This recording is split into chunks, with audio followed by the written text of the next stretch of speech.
Bonjour, aujourd'hui je vous retrouve pour vous parler de 5 livres pour enfants. Pour vous faire un petit rappel, en fait je travaille dans une micro-crèche, donc je suis auxiliaire petite enfance et du coup je présente des livres sur un mois et ça me permet de savoir si les enfants apprécient la lecture, s'ils aiment un peu moins, s'ils sont réceptifs ou pas du tout, et ensuite je donne un peu mon avis en tout cas en tant que professionnelle de la petite enfance. Donc c'est parti, je vais vous les présenter. Le premier livre que je vais vous parler, c'est Qui fait peur au grand méchant loup, publié aux éditions Casterman. Alors ce que j'ai remarqué, c'est que les enfants ont beaucoup apprécié que je manipule en fait la tête du loup, ou bien mes collègues aussi, parce que le fait que ça sorte du contexte du livre, que ça bouge, c'est interactif, etc. Ils ont beaucoup, mais beaucoup adoré. Ce qui était super aussi, c'est qu'il fallait en fait imiter le loup, donc du coup en faisant des sons, des bruits, etc.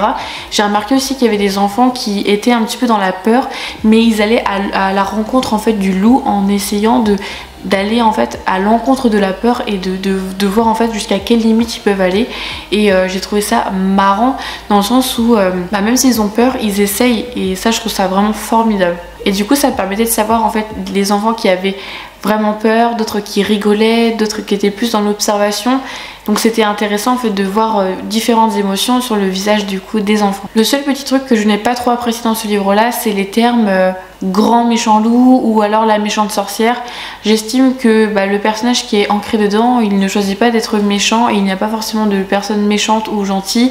Mais après c'est mon point de vue personnel. J'aurais peut-être préféré si la formulation était écrite comme en fait qui fait peur au loup, ou alors juste la sorcière en fait, sans mettre de subjectif, d'adjectif en fait juste devant en fait pour dire comment est ce personnage.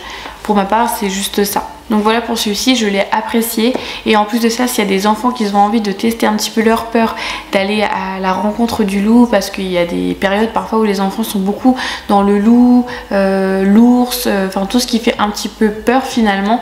Donc si vous avez envie de tester cette thématique, je vous les recommande vivement. Le deuxième livre que je vais vous présenter, c'est Grosse colère, qui est très connu comme livre. Si vous n'avez pas entendu parler, je vous recommande vivement de le découvrir et de le lire en tout cas avec les enfants. Moi j'estime que ce livre-là c'est un incontournable. Je n'ai vu aucune crèche en fait qui ne l'avait pas, parce que je trouve qu'il image très bien et explique très bien en fait la colère, comment elle peut monter et finalement finir par exploser. J'ai remarqué aussi que les enfants ils étaient très empathiques. Déjà de base un enfant est empathique, mais alors là c'était vraiment plus. Ils étaient vraiment en fait tristes, on voyait vraiment de la crainte dans leurs yeux, sur leur visage, lorsque la grosse colère en fait elle jetait les jouets, elle s'exprimait en fait de façon très forte finalement, et c'était intéressant de voir ça sur leur visage. Alors c'est ce qu'on s'est toutes dit entre collègues, c'est que le début on trouve que le texte est vraiment incompréhensif. On se dit que ça a mal été écrit, ou alors peut-être qu'il aurait fallu reformuler, parce que je sais plus ce que c'est comme la phrase qu'il y a au début. Je sais pas, on s'est dit qu'est-ce que ça veut dire, qu'est-ce que c'est, je sais pas, c'était particulier. Ce que j'aime bien aussi c'est la petite touche d'humour à la fin. Bon, les enfants vont pas comprendre en fait le second degré, mais le fait que en fait l'enfant il exprime du coup sa colère et qu'à la fin ils disent est-ce que je peux avoir du dessert, c'est vrai que nous en tant qu'adultes ça nous fait rire, parce qu'on se dit ça y est, une fois que la tempête est passée, on repasse à autre chose, et du coup finalement on a bien envie d'un dessert quoi. Et du coup comme je vous disais, je trouvais que la colère était vraiment très bien exprimée, surtout pour des enfants qui ont du mal à libérer leurs émotions, qui ont du mal en fait à mettre des mots dessus sur ce qu'ils ressentent, etc. Je trouve que c'est un livre qui est très parlant, donc je vous le recommande énormément si l'enfant est vraiment dans cette phase de colère où il y a beaucoup de frustration, etc., où en fait il peut se jeter au sol, il peut en fait se mettre en colère, mordre, taper, etc. Je pense que ce livre peut être en fait un outil clé en tout cas pour aider l'enfant avec sa colère. Et surtout le conseil que je peux vous recommander, c'est que lorsque cet enfant en fait il est face à cette colère avec lui-même, et bien c'est de l'accompagner en fait à gérer cette émotion, parce que c'est très dur en fait pour eux, et ça leur provoque en fait au fond d'eux du cortisol, je crois que c'est ça si je me trompe pas, et en gros c'est l'émotion qui un peu dévastatrice finalement qui fait du mal. Je sais plus, je voudrais pas vous dire de bêtises, mais je crois que c'est ça. Le troisième livre c'est Mon animagier de l'automne. Je trouve que c'est un très beau livre et qu'il explique vraiment bien en fait la saison de l'automne. Effectivement, parce qu'on est vraiment sur une thématique précise de l'automne. Donc si vous cherchez un livre vraiment spécialisé sur ça quand vous êtes octobre-novembre, et bien je pense que ce livre peut vraiment en fait être adapté justement à cela pour, je sais pas, faire des activités en lien avec ce livre là, ou bien justement renseigner les enfants sur qu'est-ce que c'est l'automne, qu'est-ce qu'il peut y avoir, la couleur des feuilles qui peut changer, les feuilles qui tombent de l'arbre, la pluie, il peut y avoir en fait plein de choses justement qui pourraient être en fait des outils significatifs pour que l'enfant en fait se remémore que l'automne en fait c'est ça. Ce qui est bien aussi, c'est que les enfants peuvent participer en fait à bouger les éléments dans le livre puisqu'il est interactif. Donc en plus de ça, on allie la parole et en même temps le geste, et donc plus facilement en fait ils vont pouvoir en fait comprendre les éléments du coup de l'automne.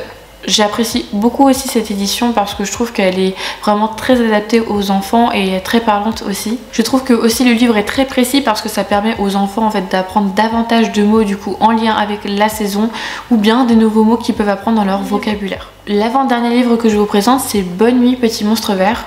Alors c'est le même livre que Va-t'en grand monstre vert, je sais pas si vous connaissez, mais pareil, ça reste un incontournable.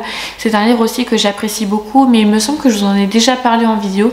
Si c'est pas le cas, en tout cas, ça reste en tout cas sur la même thématique, les mêmes illustrations, le même ou la même auteur il me semble. Et donc j'aime beaucoup parce que celui-ci est vraiment centré sur les plus petits, donc les bébés, ou pas, mais vraiment petit monstre vert, vraiment c'est accompagner bébé ou le tout petit justement vers la sieste ou bien la nuit en fait pour se reposer, etc. Pour ma part, c'est un livre coup de cœur, j'ai vraiment adoré celui-ci, tout comme les enfants, j'ai trouvé qu'ils étaient aussi très réactifs, ils le demandaient beaucoup, et celui-ci ne fait pas vraiment peur en fait, pas comparé à Va-t'en grand monstre vert, parce que celui-ci en fait il est plus doux, plus posé, plus calme, vraiment on accompagne vraiment tout doucement en fait vers le sommeil, quoi. Où en gros chaque élément du corps, donc les yeux, le nez, la bouche, les dents, les cheveux, les oreilles, etc.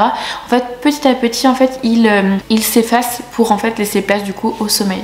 En plus de ça, les images sont très jolies, j'aime beaucoup. Et ce que j'aime bien aussi, c'est que ça parle vraiment du corps, comme je vous ai dit, les éléments qu'il y a dans le livre. Ça permet en fait aux enfants d'apprendre en fait finalement les mots et de les situer un petit peu sur leur corps. Donc ça allie en même temps l'accompagnement à la sieste ou au sommeil, la découverte du corps et également quelque chose de très posé pour, si vous le souhaitez, en fait un temps calme justement avant le repos.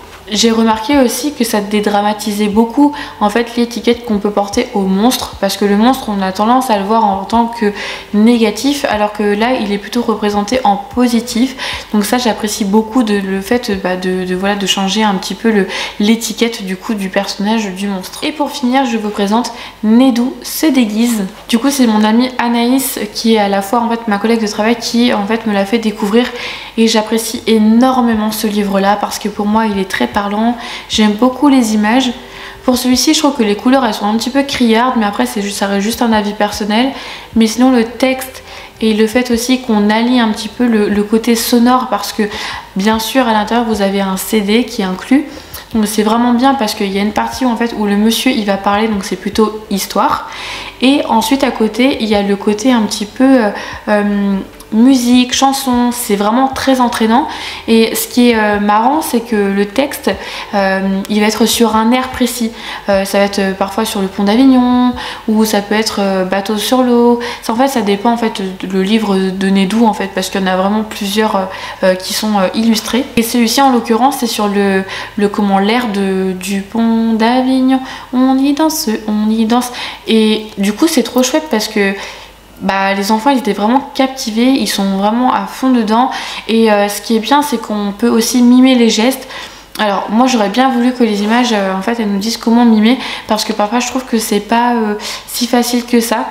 Et ce qu'ils aiment bien en plus les enfants, c'est que déjà d'une ils apprécient beaucoup cette histoire, et à la fois aussi c'est qu'il y a différents en fait animaux avec des prénoms qui sont vraiment très rigolos, dans le sens où le cochon c'est Salopette, l'hérisson c'est Piquette, et le fait d'être sur la répétition ça les fait rire, et à chaque fois je leur disais tiens mais comment il s'appelle cet animal, et ils étaient trop contents de dire ça s'appelle Piquette, Salopette.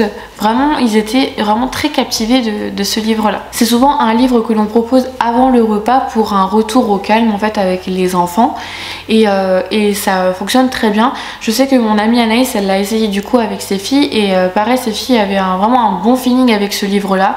J'en aurai d'autres à vous présenter de Nedou. Il y a Nedou prend son bain, Nedou à la ferme, et le dernier c'est du coup Nedou en fait qui se présente. Alors juste le petit bémol du truc, c'est qu'une fois qu'on est lancé dans cette histoire et dans cette ère, etc. de chansons, cette chanson elle nous reste mais vraiment toute la journée dans la tête. Vraiment on n'arrêtait pas des fois de rechanter parce que ça nous restait vraiment en tête. Donc ça c'est juste pour vous dire quand même que il y a des musiques des fois qui nous restent bien dans la tête, mais alors là, ce livre-là, c'est sûr que vous allez le garder du coup dans votre tête. Et bien voilà, je vous ai présenté du coup 5 livres pour enfants. J'espère que cette vidéo vous aura plu. Si vous avez des livres pour enfants à partager, n'hésitez pas à les écrire dans les commentaires. Et si vous avez du coup des avis à apporter en tout cas sur ces livres, n'hésitez pas non plus à les partager. Je serais ravie de pouvoir en échanger avec vous. Et moi, je vous dis à bientôt. Prenez soin de vous.